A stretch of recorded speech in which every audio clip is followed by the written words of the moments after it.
తన యొక్క మహాకృపను బట్టి జూలై మాసమంతా కాపాడి కృప చూపించి ఈ ఆగస్టు నెల మొదటి ఆదివారం దేవుడు మరి మనకి అనుగ్రహించి ఉన్నారు తన కృప ద్వారా.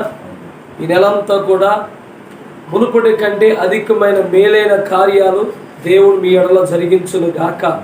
చెప్పండి ఆమేన్. ఆమేన్. అందరికీ వందనాలు. యూట్యూబ్ వీక్షిస్తున్న వారికి కూడా నా హృదయపూర్వకమైన వందనాలండి. మరి ఈరోజు వర్తమానంలోకి మనం వెళ్ళబోతున్నాం. ఇప్పటి వరకు అనేకమైన పాటలు పాడి దేవుని నామాన్ని మహిమపరుచుకున్నాం. వర్తమానంలోకి వెళ్తున్నాం. ఈరోజు మన యొక్క ప్రసంగ అంశం మూలవాక్యాన్ని మనం ధ్యానం చేసుకుందాం. ఆదికాండం 26వ అధ్యాయము 1 నుంచి 4 వచనాలు మనం చదవాలి.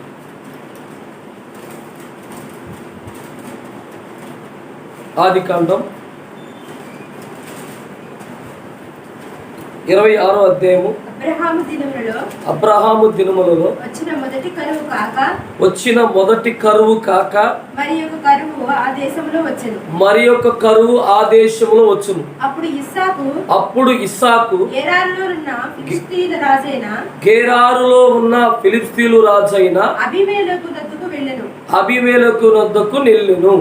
అక్కడ యెహోవా అతనికి ప్రత్యక్షమై, చూడండి, అక్కడ యెహోవా అతనికి ప్రత్యక్షమై, నీవు ఐగుప్తులోనికి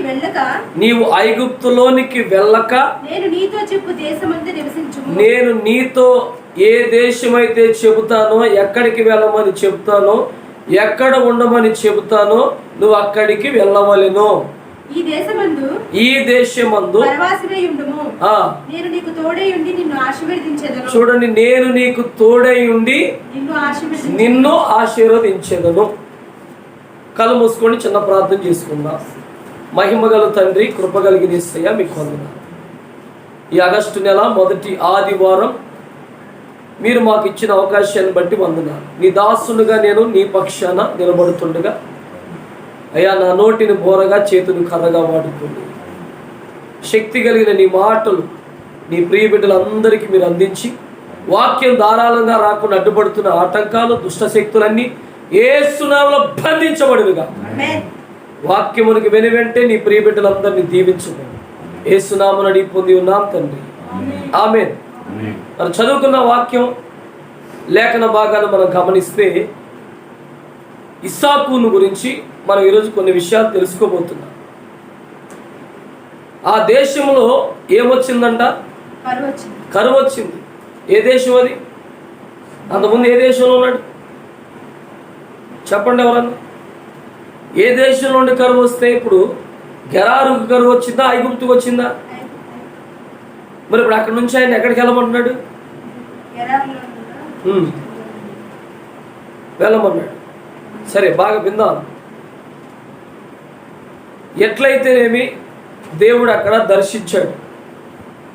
ఆ కరువు పరిస్థితిలో, కష్ట పరిస్థితిలో అతను దర్శించి దేవుడు అతనితో మాట్లాడుతున్నాడు. నువ్వు భయపడవద్దు, నేను నీకు తోడై ఉండి నిన్నేం చేస్తానన్నాడు. అబ్రహాము దినాల్లో వచ్చిన మొదటి కరువు కాక మరి యొక్క కరువు ఆ దేశంలో వచ్చెను. ఇస్సాకు ఫిలిష్తీయుల రాజైన అబీమెలెకు నొద్దకు వెళ్ళెను. అక్కడ యెహోవా అతనికి ప్రత్యక్షమై నీవు ఐగుప్తులోకి వెళ్ళక నేను నీతో చెప్పు దేశమందు నివసించుము. చూడండి, ఇప్పుడు కరువు వచ్చింది. ఆల్రెడీ 2 సార్లు కరువు వచ్చింది. ఈ కరువులో నువ్వెవరినో ఒకరిని ఆశ్రయించాలన్న ఆలోచన ఎవరికో ఒకటి ఉంటుంది. కరువు వచ్చింది కదా, ఎవరి దగ్గరికన్నా వెళ్ళి సహాయం పొందుకోవాలన్న ఆలోచన ప్రతి ఒక్కరికి కలుగుతుంది. ఆర్థిక ఇబ్బందులు ఉన్నాను కదా, ఎవరి దగ్గరన్నా సహాయం పొందుకోవాలన్న ఆలోచన ప్రతి ఒక్కరికి కూడా వస్తుంది మనుషులముగా. అయితే ఇక్కడ దేవుడు అంటున్నాడు, నీవు ఐగుప్తునికి వెళ్ళక నేను ఏది చెబితే నేను ఎక్కడ ఉండమంటే అక్కడే నువ్వు ఉండాలి, నివసించాలి. హల్లెలూయా. ఇప్పుడు దేవుని మాట ప్రకారం నివసిస్తే, దేవుడి మాట ప్రకారం మనం ఉంటే, దేవుడు ఏది చెబితే అది చేస్తే వారి జీవితాల్లో వస్తున్న కరువు ఏమైందంటే సమృద్ధిగా మారుతుంది. Praise the Lord. ఎలా మారుతుందంట? మరి చాలా మంది జీవితాల్లో కరువు సమృద్ధి ఎందుకు అవదు? ఆర్థికంగా ఉన్న పరిస్థితులు సమృద్ధైన పరిస్థితులకు ఎందుకు రావంటే దేవుడు ఏది చెబితే ఆ మాటకు లోబడి ఉండరు కొంతమంది. ఇస్సాకులో ఇప్పుడు మీరు గమనించాల్సిన మంచి గుణం ఏంటంటే, మొదటి గుణం ఈయనలో నుంచి మనం తెలుసుకునేది, దేవుడు చెప్పగా దేవుడు మాటకు విధేయుడయ్యాడు. దేవుడు మాటకు లోబడి అక్కడే ఉన్నాడు. ప్రియమైన సహోదరి సహోదరులారా, దేవుని బిడ్డలారా, మరి ఈరోజు నువ్వు కరువు వచ్చింది, నీకు కరువు కాలంలో ఉన్నావు, లాక్డౌన్ కాలంలో ఉన్నావు, వ్యాపారాలు నష్టం వచ్చింది, బిజినెస్ అంతా పాడైపోయింది, రావాల్సిన అమౌంట్ చేతికి రావట్లేదు, జీతం సరిపడట్లేదు. ఇలాంటి టైంలో దేవుడి మీద నువ్వు ఆధారపడతావా, మనుషుల మీద ఆధారపడతావా? అసలు మనుషుల మీద ఆధారపడితే ఏం జరిగింది, దేవుడి మీద ఆధారపడితే ఏం జరిగింది? హల్లెలూయా. మనుషుల మీద ఆధారపడితేనేమో ఖచ్చితంగా మోసపోతాం.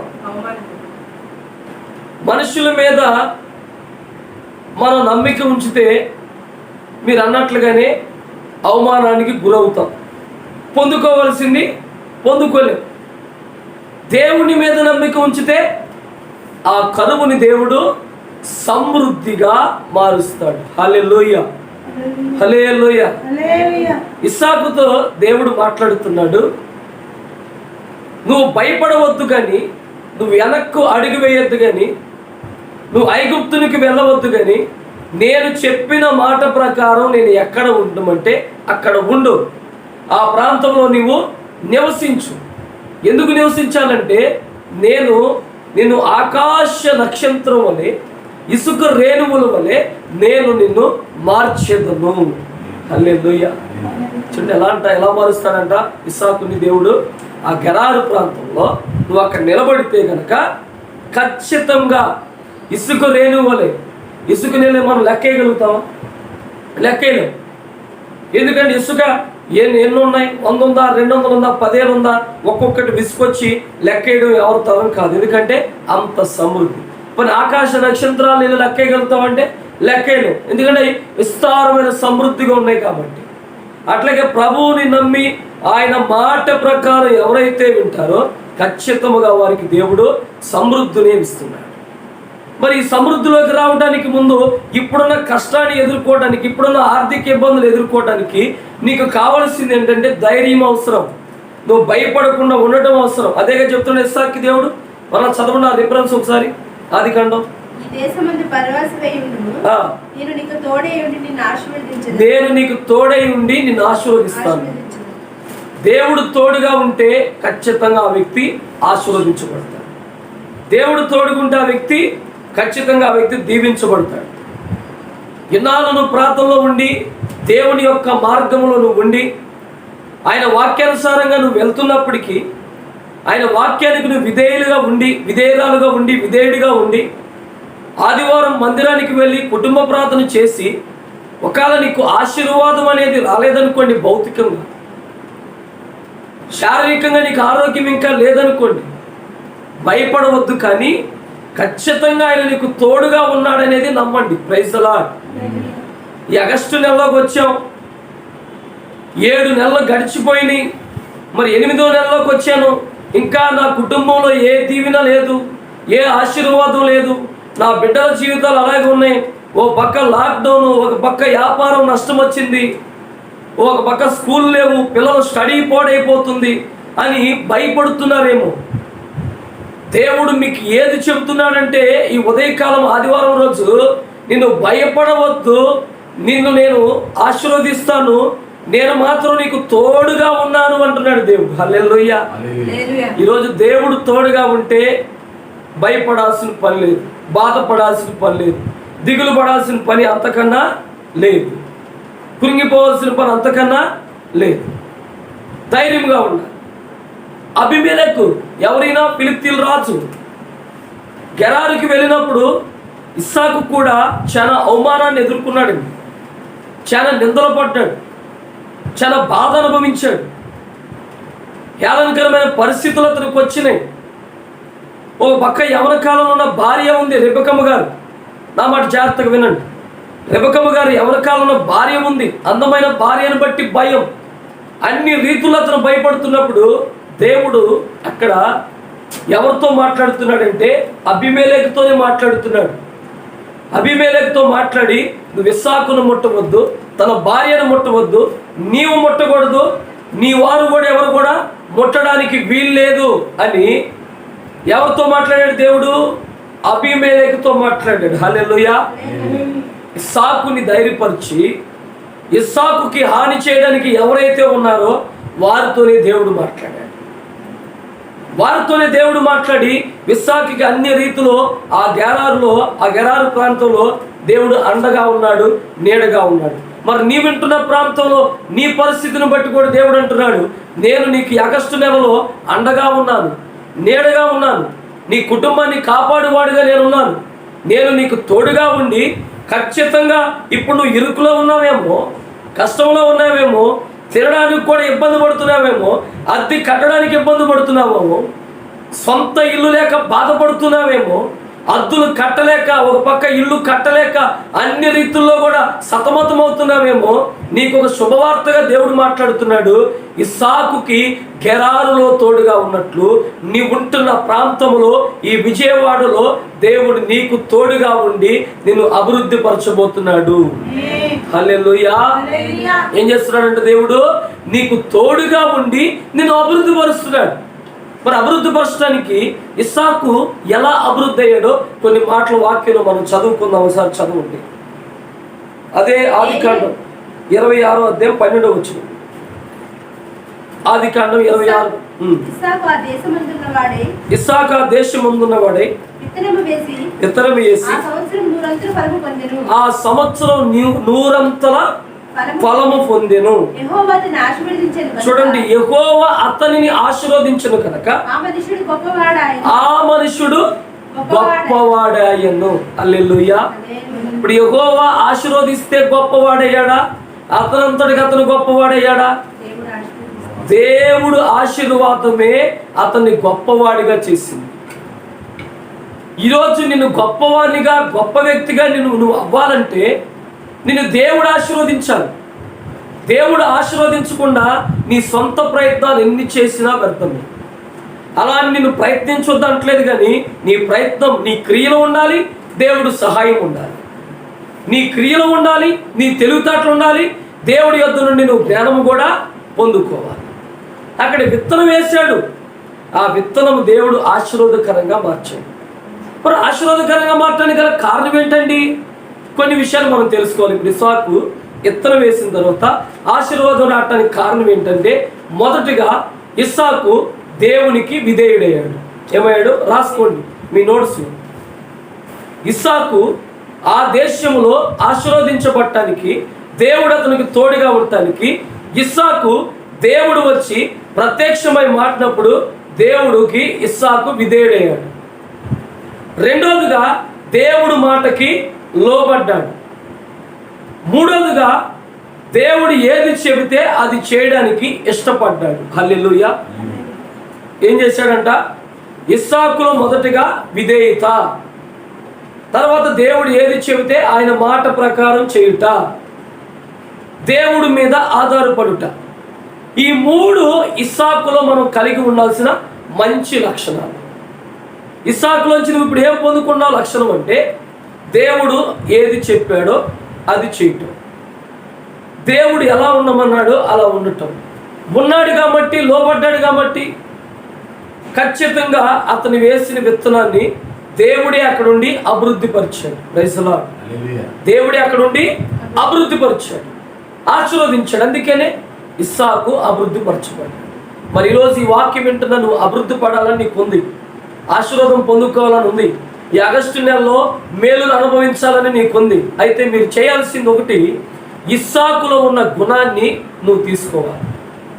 ఏంటదంటే, ఇస్సాకుని దేవుడు దర్శించి నువ్వు వెనక్కి వెళ్ళొద్దు అన్నాడు. అలాగే నీ ఆత్మీయ జీవితంలో నుంచి నువ్వు కూడా వెనకడుగు వేయడానికి వీల్లేదు. నువ్వు ఆల్రెడీ పరిశుద్ధతలోకి వచ్చి మరలా పాపలోకంలో వెళ్ళడానికి వీల్లేదు. నువ్వు దేవుని యొక్క మార్గంలోకి వచ్చి శరీర సంబంధమైన మనుషులు పోట్లాడినట్లుగా పోట్లాడుకోవడానికి వీల్లేదు, కొట్టుకోవడానికి వీల్లేదు, జగడాలకు వెళ్ళటానికి వీల్లేదు, కత్తులు పట్టుకోవడానికి వీల్లేదు, అసూయ పట్టడానికి వీల్లేదు, స్వార్థంగా ఉండటానికి వీల్లేదు. ఇవన్నీ కూడా నీలోంచి తీసివేయాలి. ఎందుకంటే ఇస్సాకులో ఈ లేవు. ఎందుకంటే ఈ అధ్యాయం ఇంకా మనం ముందుకు వెళ్తే ఇస్సాకు వెళ్ళి అక్కడ ఆ బావిని తవ్వుతున్నప్పుడు గెరారులో ఉన్న కొంతమంది వచ్చి ఇది నాది అని అడ్డుకున్నప్పుడు ఏం చేశాడు? చదవండి, ఆదికాండం 26:19 ఇస్సాకులో ఉన్న కొన్ని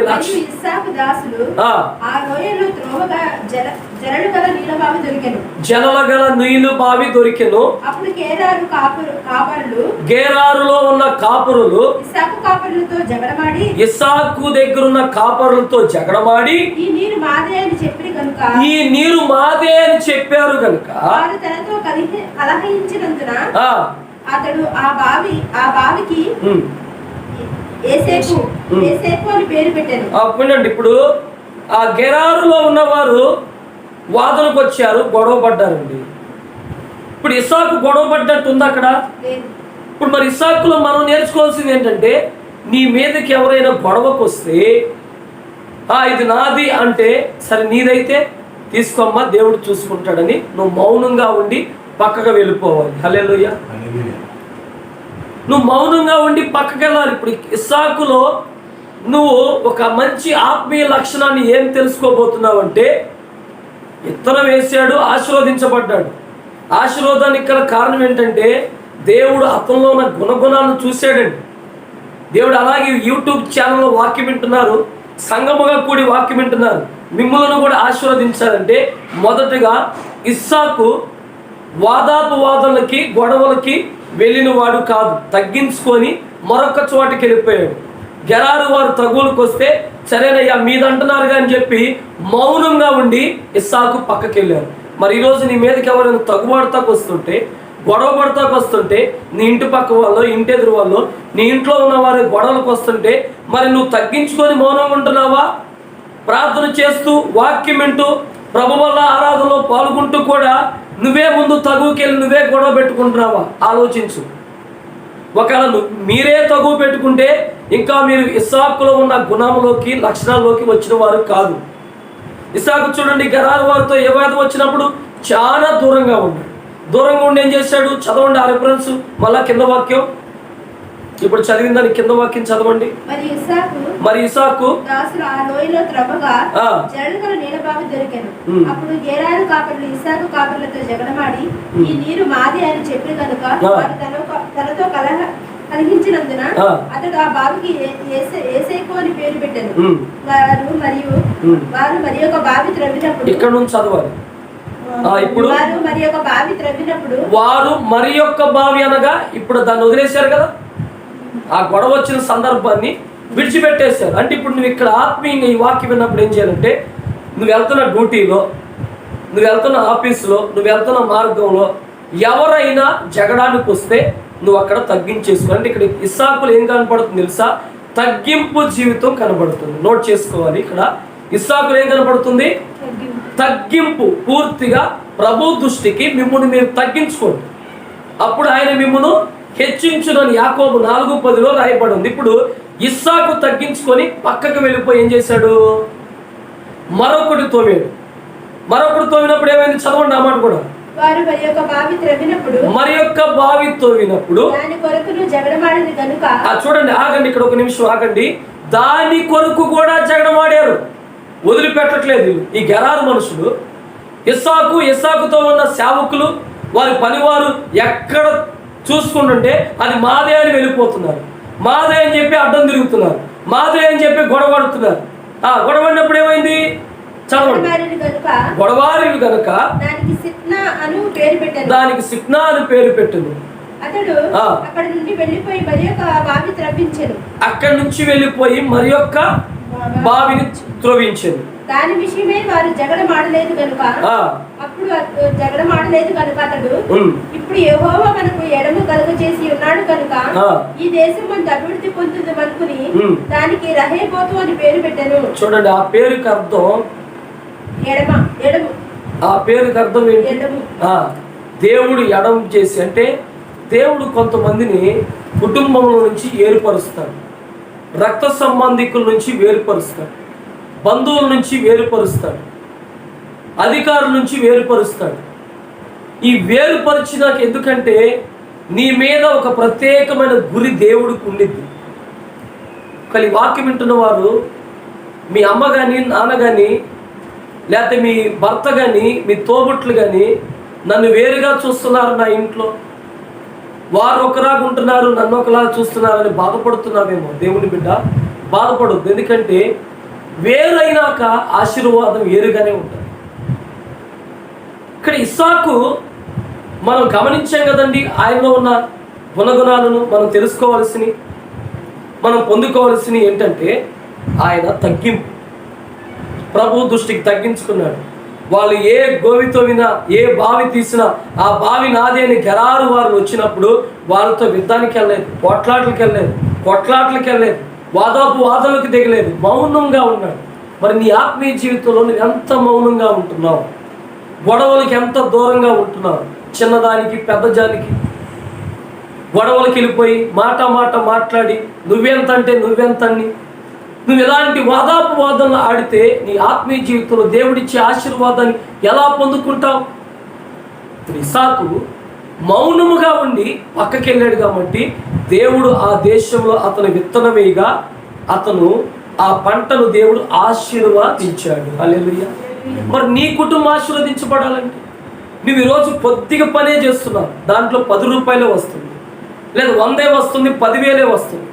నీ 10,000తో నువ్వు కలిగి నువ్వు మౌనంగా ఉండి తగ్గింపు కలిగి నువ్వు నెమ్మది కలిగి ఉండి ప్రశాంతతను కాపాడుకొని ఇరుగు పొరుగు వారితో ఎవరి జోలికి జగడానికి వెళ్లకుండా నీ ఇంట్లో నీకు ఇచ్చిన అమ్మతో కానీ నాన్నతో కానీ ఒకవేళ వాళ్ళు నీ మీద తిరగబడినా నీవు కనుక ఈ వాక్యం వింటున్న వారు మీరు ఆ గొడవకి వెళ్ళకుండా పక్కకు వెళ్ళిపోతే కనుక తగ్గించుకుంటే కనుక వారు నిన్ను అనరాని మాటలు అన్నప్పటికీ కూడా నీదే.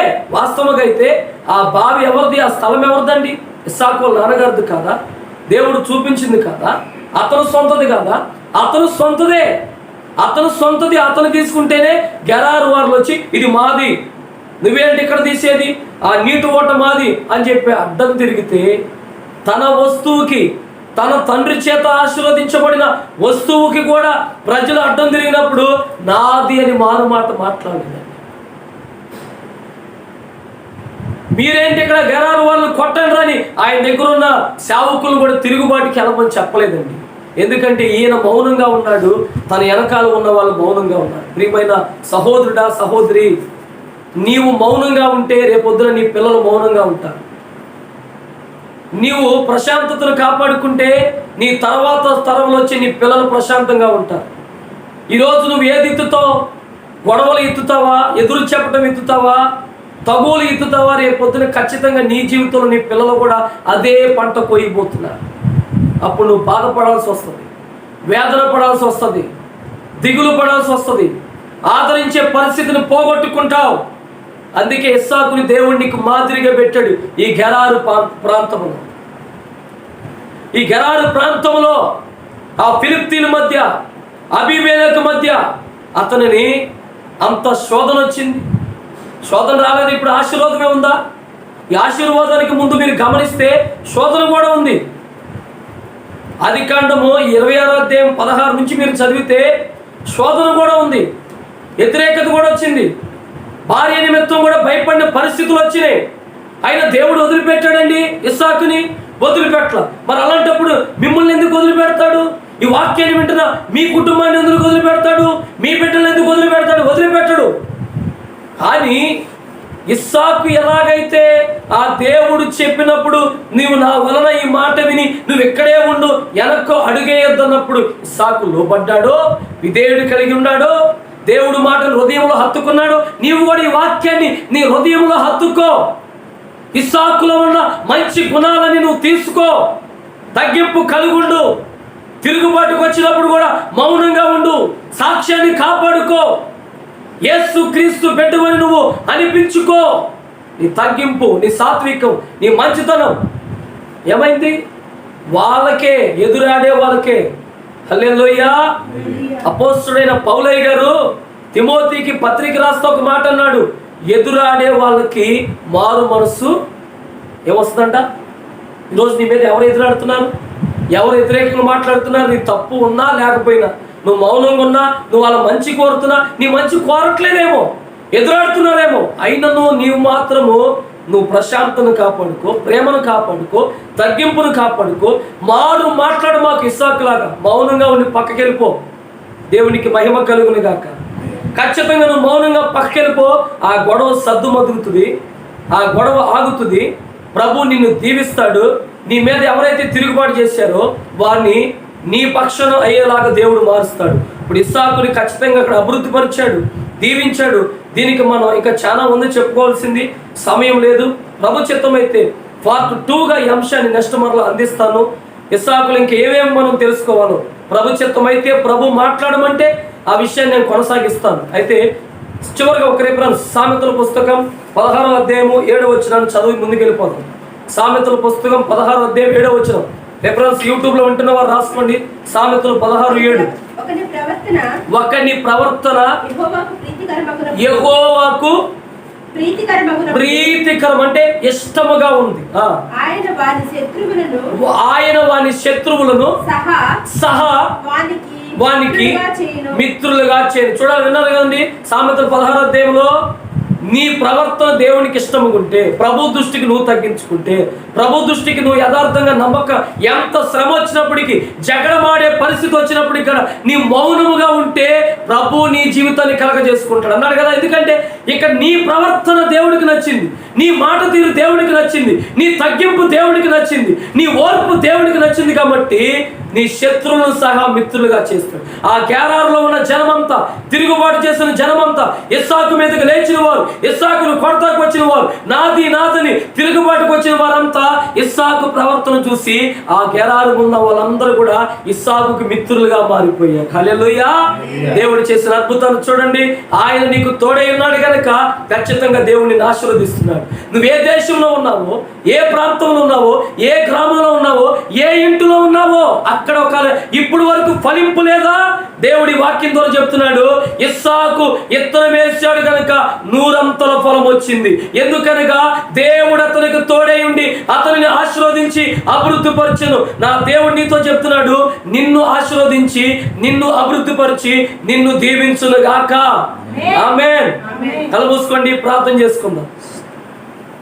పరలోకమందున్న మా తండ్రి, జీవాధిపతి, జీవము కలిగిన దేవా, ఈ ఆగస్టు నెల మొదటి ఆదివారం ఇస్సాకును గురించి ఆదికాండం 26వ అధ్యాయంలో మాకు కొన్ని అనుభవాలు నేర్పించాం. ఇస్సాకులో ఉన్న నెమ్మది, దేవుని మాటకు లోబడటం, విధేయుడిగా ఉండటం, దేవుడు ఏ ప్రాంతంలో ఉండమంటే ఆ ప్రాంతంలో ఉండటం, జగడం వచ్చినప్పటికీ కూడా జగడానికి వెళ్ళకుండా ఉండటం, తగ్గింపు కలిగి ఉండటం, అనేక సత్యాలు మేము తెలుసుకున్నాం. మరి ఇస్సాకులో ఉన్న ఈ మంచి లక్షణాలు, అయ్యా అతను ప్రవర్తన మీకు ఇష్టముగా ఉంది కాబట్టి, ఒకని ప్రవర్తన యెహోవాకి ప్రీతికరముగా ఉన్నప్పుడు యెహోవా అతని శత్రువులను మిత్రులుగా చేయును అని సామెతలు 16లో రాయబడి ఉంది నాయన. అట్లాగే ఇస్సాకు ఆ గెరారు ప్రాంతం వాళ్ళు అబీమెలెకు వెళ్ళినప్పుడు ఎంత శత్రువులుగా ఉన్నారో ఫిలిష్తీయులు, వారందరినీ మిత్రులుగా మార్చారు.